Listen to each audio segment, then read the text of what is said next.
Hey guys, it's Wade here. We got kind of a slush storm going on outside. It's been cold here lately. If you've seen my blog, you know I've referenced that a few times. I have my pool that's in pond mode in the off season is pretty much frozen solid and has been for about 3 days now. So I'm doing a little bit of machining in this very cold shop because I don't want to keep the heaters running all the time. Those torpedo heaters that are kerosene are kind of smelly and they are extremely loud. So what I'm doing here is this is a modified CL4 intermediate bracket for the Canopy latch system. This goes to the hook that's right behind the seat. Now because I have a fuselage that's more curved as far as my longeron, I will I put in 4 different hooks for the latch system compared to the 3 that are on a standard Long-EZ. It's kind of like trying to draw a long line from point A to point B when you have a curve. Obviously, if you put smaller segments in there, you can match that curve. And plus, I wanted another hook just because the canopy I have is significantly larger than a stock standard Long-EZ canopy by far. So this has a little bit of a dog leg in it, and I'll show you why when I go to install it. But anyway, I'm just milling it here. I thought I would take a few action shots of my machining. So the height as far as the end mill here coming down just did not look right, so I'm going to go ahead and reprobe this tool, this end mill, to make sure that the offset is correct for tool 0, and then I'm going to go ahead and start this guy up again.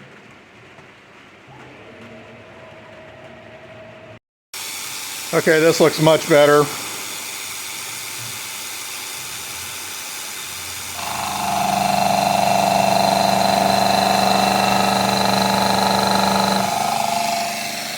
I'm going to slow this down as far as the feed, because I've got this little bit of a lip here that I'm kind of tricking it.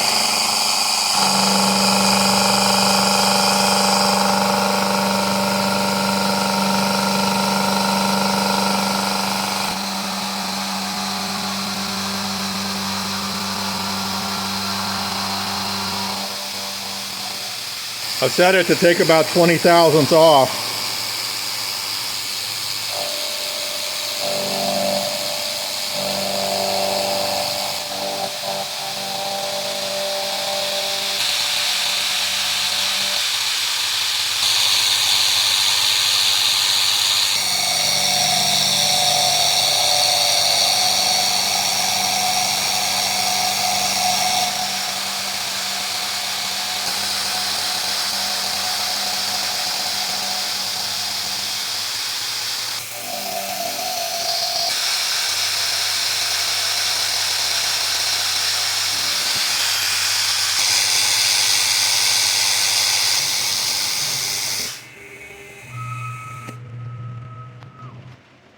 So this is always kind of interesting. You can see that line right there.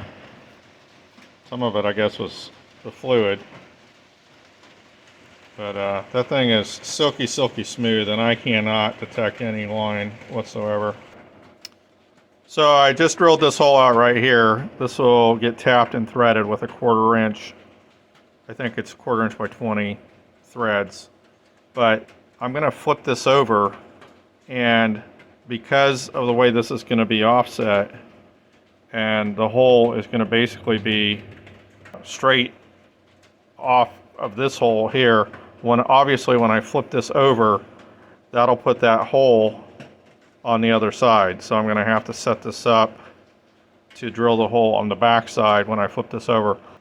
This is so that the tube line up so that when the tube going through the pilot seat back doesn't bind up, and so I had to do a little bit of an offset. That's what this guy's for. Okay, so I flipped it over. So again, the hole that I just drilled is on the bottom and it's on that side. So when I probe this, normally I always go off X, Y, and Z off of this corner, but when I probe this time, I'll be going off of this back corner here. So you can see it's right on that corner right there.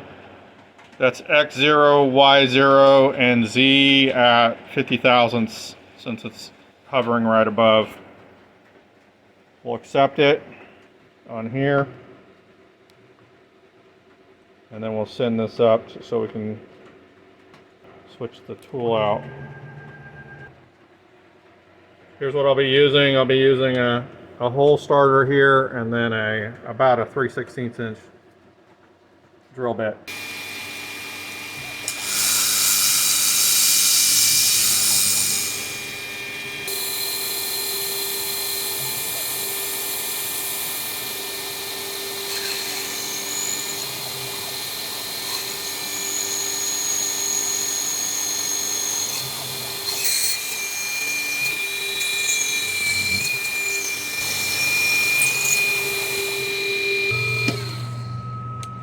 Okay, as you can see, that's the hole on the opposite side. I'm going to go ahead and tap these holes while I've got the piece nice and secure in the vise. Okay, next up, I'm going to drill this center hole here, which will be on the side, and that'll end up being a 3/16 inch hole for the screw that goes through, and then on the other side, or one of these sides, will be the hook. Now I'm using a little bit smaller drill bit because you may have noticed previously when I was drilling these holes on each side, I was using a 3/16 inch drill bit. It was flailing just a little bit, so it was a little bit bigger diameter, which I didn't care about. I knew that that particular drill bit, it's got a little bit of extra run out on it, so I wasn't concerned because these are 1/4 inch holes. But here I want this hole tight, and so I'm not going to use that one.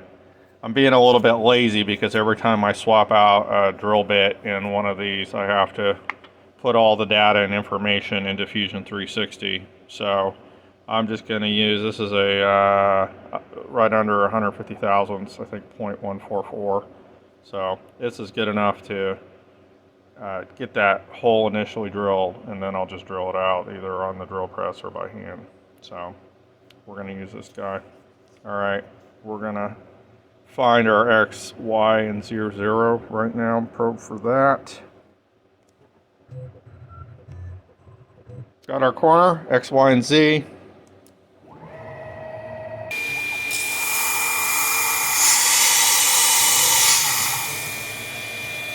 Short and sweet.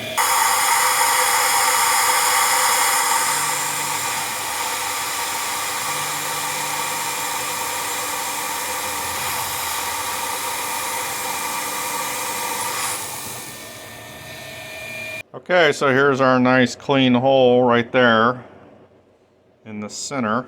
Okay, so here we are at the last milling operation, hopefully. So that will be the lone wolf end mill that I'll use to cut this out. And again, once I get this actually machined, then I'm just going to take it over and I'm going to cut off the finished machine part using my bandsaw. So let's go ahead and probe this for X, Y, and Z 0. And we're good.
Okay. Pretty good.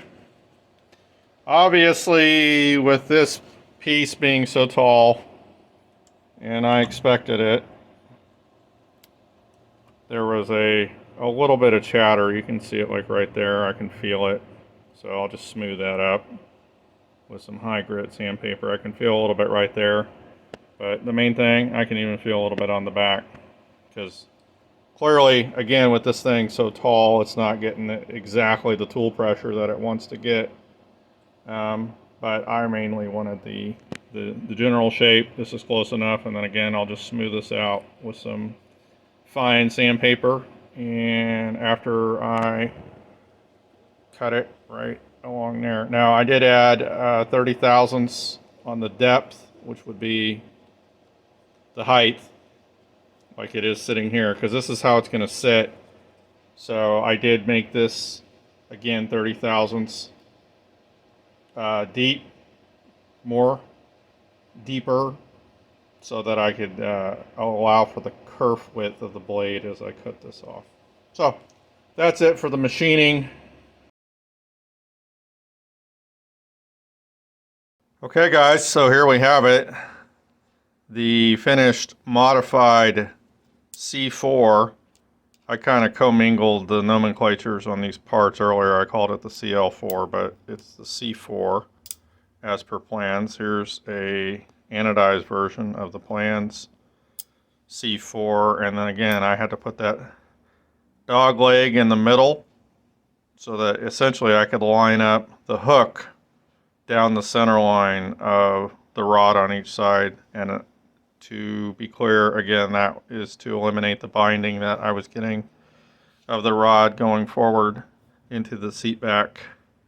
So I went ahead and put this 3/16 inch screw in there, AIM-3 style. There is a little bit of marking on the back side.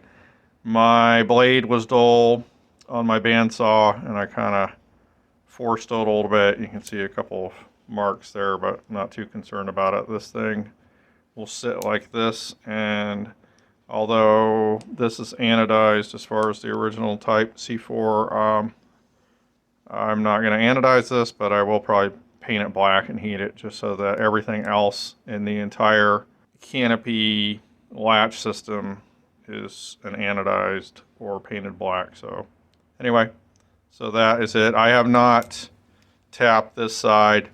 I'm going to buy a new 1/4 by 20 tap, and I'm going to buy one of the ones that's not has the pointed end, but has one that will get down inside that hole. So and then I'll retap this side too. So I just figured I'll just wait. But so there it is. All right, hey, thanks for watching. Cheers.